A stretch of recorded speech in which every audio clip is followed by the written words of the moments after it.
जे काही थोडक्यात माहिती दिलेली आहे तीच माहिती आम्ही देणार आहोत. रिपिटेशन आम्ही करणार नाही. या ग्राउंडवर 18 तारखेला संध्याकाळी 7 ते 9:30 एक जाहीर व्याख्यान बोमानी साहेबांचा होणार आहे. आणि दुसऱ्या दिवशी, कारण हा पैगंबर जयंती निमित्त जे काही सप्ताह साजरा केला जात आहे त्या निमित्ताने हाही कार्यक्रम आहे. आणि टिकरा एज्युकेशन कॉलेजमध्ये 11 वाजता आपल्या विशेषतः हिंदू बांधवांसाठी आम्ही तो कार्यक्रम अरेंज केला. त्याची पत्रिका वगैरे आम्ही आमचे जे जवळचे लोक आहेत, जे ओळखीचे लोक आहेत त्यांना आम्ही देतोय की पैगंबर मोहम्मद सल्लल्लाहु अलैहि वसल्लमनी या जगामध्ये कोणता एक परिवर्तन आणणार. तिथे एक मानव मुक्ती मिशनचाही आम्ही एक कार्यक्रम बघितला. मानवाला मानवाची गुलामीपासून मुक्त करण्याची जे मुवमेंट आज सुरू आहे ते 1450 वर्षापूर्वी प्रेषित मोहम्मद सल्लल्लाहु अलैहि वसल्लमने ती अंगीकरण केली आणि प्रॅक्टिकल ते करून दाखवलं. सज्जाद नोमानी साहब की आमद पर यहाँ पर जो बैठक व्यवस्था के बारे में अभी आपको बताया गया, लेकिन बैठक व्यवस्था में जो लोग आने वाले, हमने जलगांव शहर के सभी लोगों से गुजारिश की है कि वो किसी तरह की 2 व्हीलर या 4 व्हीलर ना लाए, क्योंकि बाहर गांव से जो लोग आ रहे हैं उनका पार्किंग का इंतज़ाम हमने ईदगाह को लग के जो सालार नगर है उसका जो ओपन प्लेस है वहाँ पे रखा है. ईदगाह के लेफ्ट हैंड में जो एक हमारा महानगर पालिका का एक खुला भूखंड है इसके सामने का, वो एक रखा है. साथ ही अगर उसके बाद भी जगह भर जाती है तो उसके बाद हमारे पास जो कासमवाड़ी मासूमवाड़ी का जो बाज़ार की जगह है वो भी हमने वहाँ पे रखी है. और साथ ही अगर होता है तो 36-56 का ग्राउंड भी हमने रिजर्व करके रखा है, यानी पार्किंग की किसी तरह की ये ना हो इसलिए पूरी व्यवस्था की है. और ज़्यादा से ज़्यादा बाहर गांव के लोग जो आ रहे हैं वो हेवी व्हीकल नहीं ला रहे हैं बल्कि वो 4 व्हीलर ला रहे हैं, इसलिए हेवी व्हीकल हमने रोक दिया है, इसलिए 4 व्हीलर के लिए आसानी से वो पार्किंग हो सकती है. साथ ही इस पूरे प्रोग्राम को हमने लिंक के थ्रू घर बैठ के भी देख सकते हैं उसका भी इंतज़ाम किया है, ताकि हमारी माएँ बहनें भी वो प्रोग्राम का एक ये लुत्फ़ ले सके और समझ सके, इसलिए ये भी एक हमने उसमें ऐड किया है. इसलिए बराए करम मैं आपके माध्यम से अपील कर रहा हूँ कि जलगांव शहर के लोग या बाहर के जो भी आते हैं वो अपने रिश्तेदारों की वहाँ गाड़ी लगाकर यहाँ पर आए, ताकि पार्किंग में कम से कम तकलीफ़ हो. जैसा कि आप सभी जानते हैं कि आने वाली 18 सितंबर को आलम इस्लाम की अजीमुशान शख्सियत मौलाना हज़रत सज्जाद नोमानी साहब जलगांव तशरीफ़ ला रहे हैं. उनकी तशरीफ़ पर यहाँ एक 18 तारीख को खिताब आम रखा गया है, जिसकी बैठक व्यवस्था जो है वो जो खिताब आम जो है वो ईदगाह मैदान पर होने जा रहा है.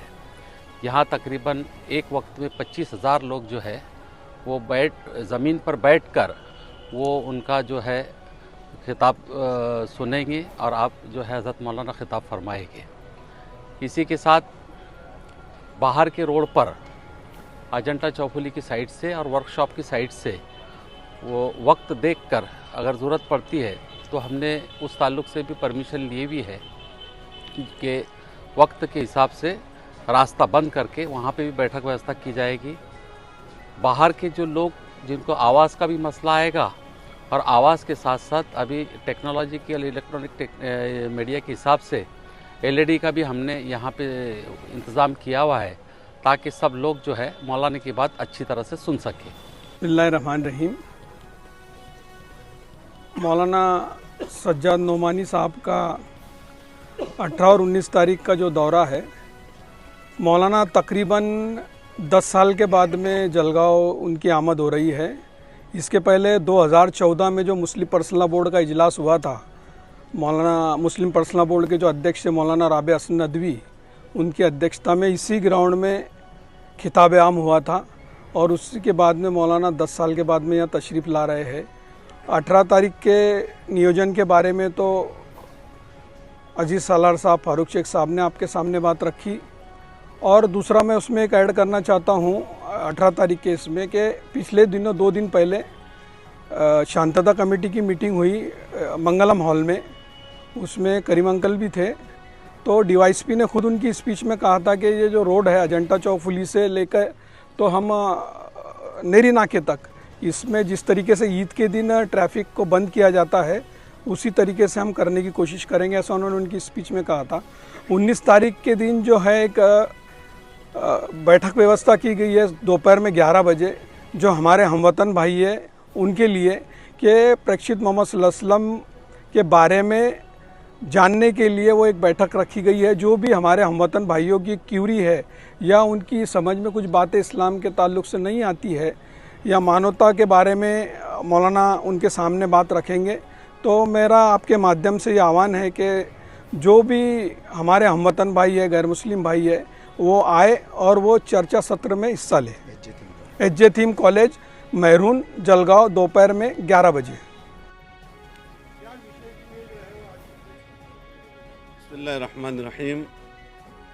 हज़रत मौलाना सज्जाद नोमानी साहब को 18 और 19 तारीख को जलगांव में बुलाया गया है। जो रबीउल अव्वल का बरकत वाला महीना चल रहा है, प्रेषित मोहम्मद सल्लल्लाहु अलैहि वसल्लम की इस महीने के अंदर विलादत हुई, तो हज़रत मोहम्मद सल्लल्लाहु अलैहि वसल्लम सारी दुनिया के लिए, सारे आलम के लिए पैगंबर बनकर उतरे हैं।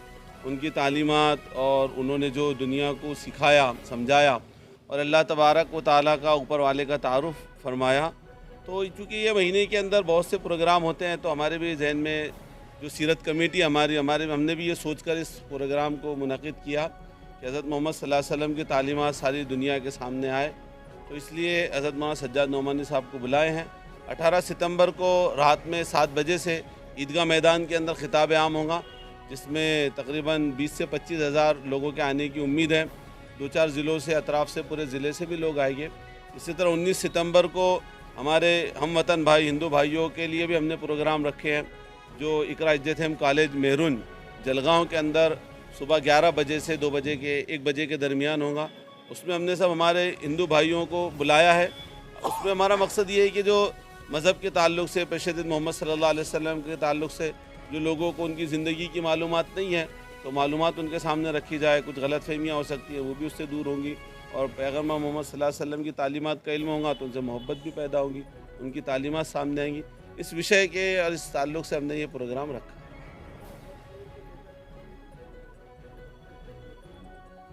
नहीं, वक्फ बोर्ड का इससे कोई वो नहीं है। वो चूँकि जो नोमानी साहब जो यहाँ आ रहे हैं, वो हज़रत मोहम्मद सल्लल्लाहु अलैहि वसल्लम के एक मानवता का पैगाम लेकर आ रहे हैं।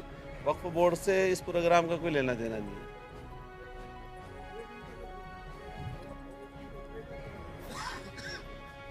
प्रोग्राम की रूपरेखा ये रहेगी कि 18 सितंबर को मौलाना यहाँ आएंगे। क्योंकि मौलाना की सेहत भी वैसी नहीं है कि बहुत बड़े बड़े प्रोग्राम लिए जा सके, इसलिए मौलाना थोड़ा सा आराम करेंगे।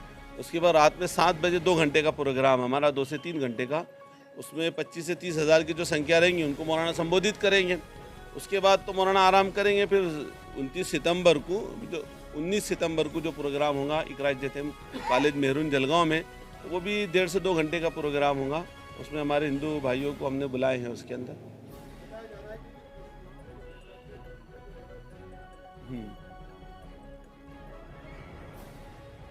हालांकि विषय मुस्तकिल वो नहीं है कि मौलाना नोमानी साहब इस ताल्लुक़ से आ रहे हैं। विषय तो यह है कि जब तक एक पॉजिटिव मैसेज लोगों के सामने नहीं आएगा तो निगेटिव ख़त्म नहीं होगी। तो ये कोई ऐसे ये निगेटिव पॉइंट को सामने रखकर हमने प्रोग्राम नहीं कर रहे हैं। ये तो चूँकि एक रबीउल अव्वल के महीने में धार्मिक उलमा आते हैं, अपने प्रवचन देते हैं, तो ये भी उसी संबर के अंदर एक प्रोग्राम है कि नोमानी साहब एक बड़ी शख्सियत है। तो वो चूँकि आज हज़रत मोहम्मद सल्लल्लाहु अलैहि वसल्लम की तालीमात का इल्म मुसलमानों को भी बहुत कम है, तो हम विशेषकर मुसलमानों के लिए मौलाना को बुला रहे हैं। इसलिए मुसलमानों में मौलाना का खिताब आम है, जिसमें ज़्यादा लोगों के आने की संख्या है। और जो 19 तारीख का जो प्रोग्राम है वो हमारे जो हमारे गैर मुस्लिम दोस्त अहबाब हैं, जो इस्लाम को समझना भी चाहते हैं, वो भी कोशिश करते हैं, तो उनके सामने जो बातें होंगी वो इन चीज़ों के सामने हिसाब से बात होगी। 25 से 30 हज़ार, 20 हज़ार की संख्या की उम्मीद है हमें ईदगाह मैदान में। ग्राउंड की कैपेसिटी तो है इतनी, और अगर ज़्यादा लोग बढ़ते हैं तो प्रशासन से भी बात हुई, ट्रैफिक वालों से, पुलिस प्रशासन से बात हुई। हम अजंता चौपुली से ये रास्ते की भी परमिशन हमने ले रखी है, उसको भी ब्लॉक करने की परमिशन ले रखी है। अगर ऐसा मसला आया तो वहाँ भी हम बैठने की व्यवस्था करेंगे। ऑनलाइन प्रसारित होने। तो तो दोस्तों, ये न्यूज़ चैनल हर वक्त आपकी आवाज़ को अपनी आवाज़ बनाएगा और हर खबर को सच के साथ आपके पास पहुंचाता रहेगा। हर खबर आपके पास पहुंच सके इसलिए इस चैनल को सब्सक्राइब, लाइक और शेयर ज़रूर कीजिए। फिर मुलाकात होगी सच के साथ आपके पास नई खबर के साथ।